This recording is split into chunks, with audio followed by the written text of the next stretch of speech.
And since being in such a career, I have always been pro-science and pro-vaccination. Before my vaccination, I was a healthy and active 39-year-old. I enjoyed activities outside, traveling and crafting with my family. I also cherished my work in a very busy pediatric dental office. I was not taking any medications prior to the vaccine, and I have never had a COVID infection, and I have been tested for proof. In January, my life changed drastically. Immediately after the injection, I felt an odd tingling type dripping sensation in my arm. I had immediate heart palpitations and a feeling as if I was going to pass out. I'm so sorry. And my blood pressure reading was so high that I don't know how I didn't have a stroke. I cannot quote what it was, but as a hygienist, I take blood pressure readings on my patients before I treat them, my adult patients. And it was so high that I was scared in that moment that something was happening to me. I did eventually stabilize. They monitored me for the 15 minutes and then an extra 30 minutes after. And I did stabilize, so they went on ahead and sent me home. When I got home, I felt a little, woozy, a little dizzy. The next couple of days, I just had a headache and just kind of that feeling of unwell, all of the things that I had signed up for to get the vaccine. But it was 3 days later that my symptoms increased and accelerated. I had a sharp stabbing pain in my scapula area that was just this intermittent, like a knife stabbing pain. I had tingling and numbness throughout my body. It ran down both my arms. I also still had the heart palpitations. I had these internal vibrations. And the only way I can explain the internal vibrations is it feels like you have this little electric shock running through your body, like you're stuck in a vibrating chair, like glued into it, and it never stops. I have tremors in my hands, which has made me leery if I'll ever be able to practice as a hygienist again.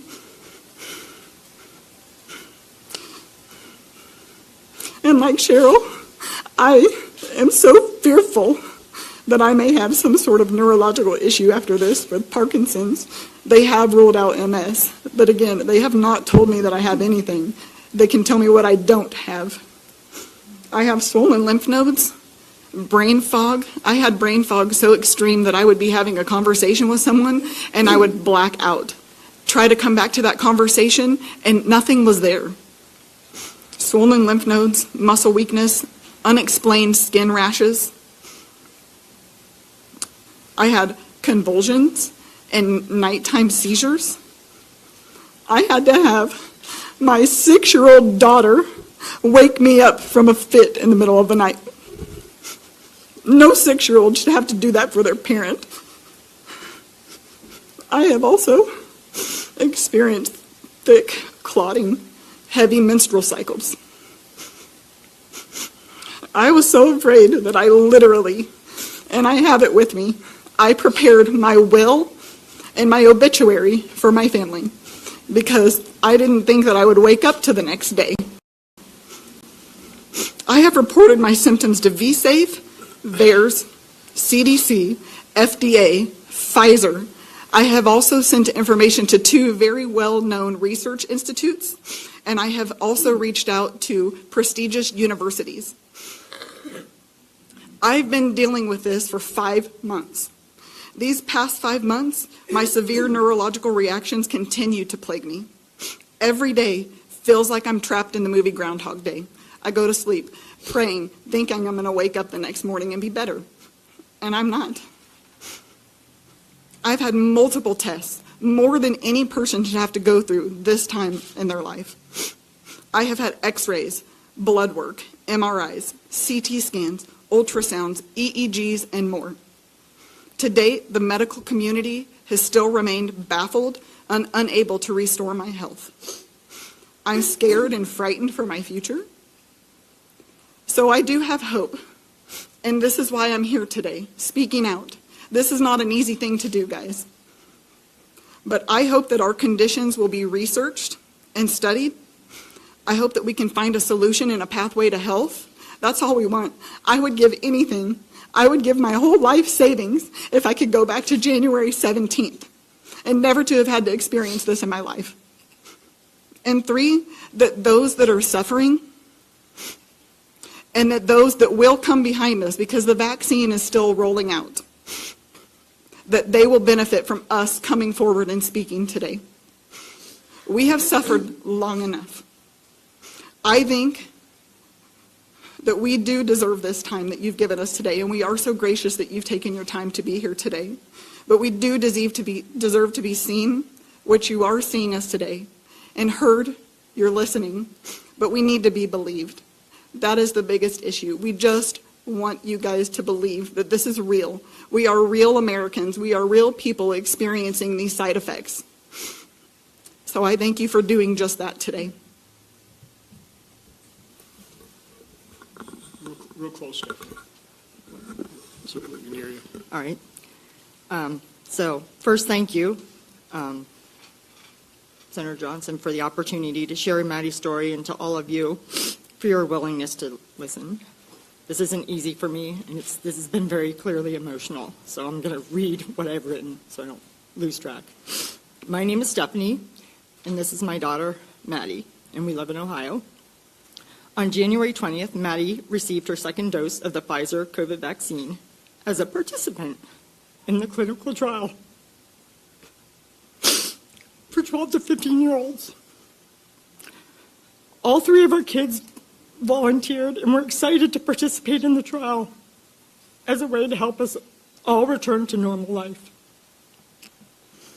My husband works in the medical field, and I have a degree in electrical engineering.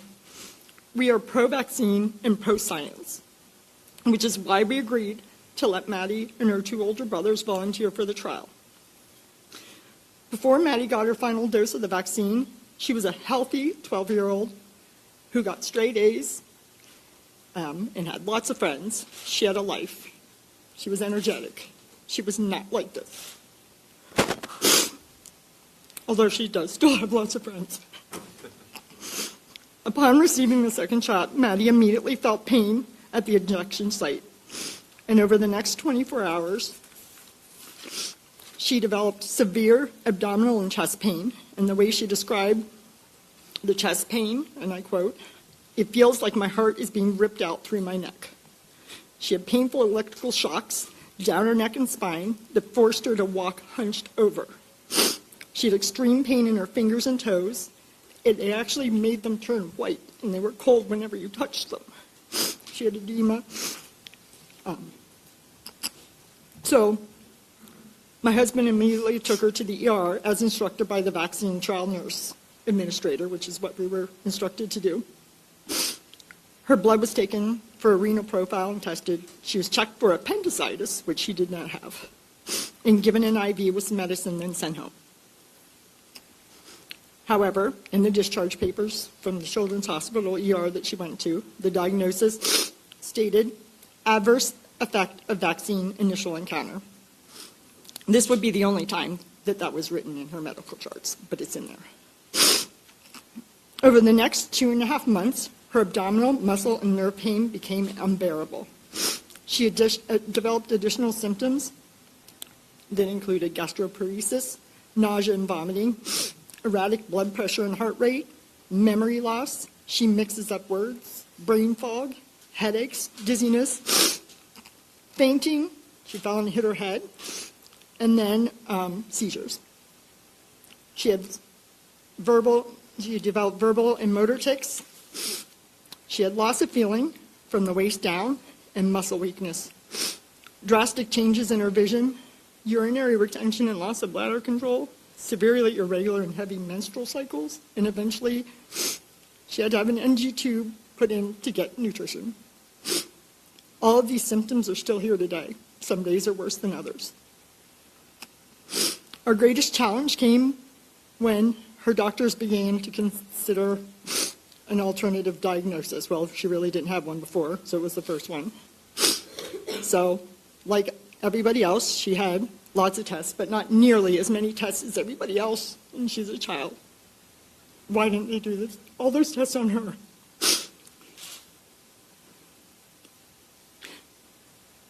Sorry. So, because they couldn't figure it out, One physician labeled her as having functional neurologic disorder, saying it was due to anxiety. This concerned us, and we didn't agree with it because she doesn't have anxiety. Look at her. I mean, what 13-year-old can sit here calmly, okay, if they have anxiety or mental issues? At one point, they even tried to admit her to a mental hospital.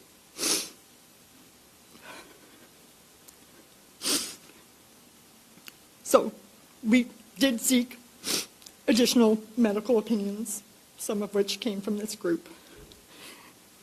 In June, we connected her neurologist with another doctor that's doing research on adverse reactions like Maddie's.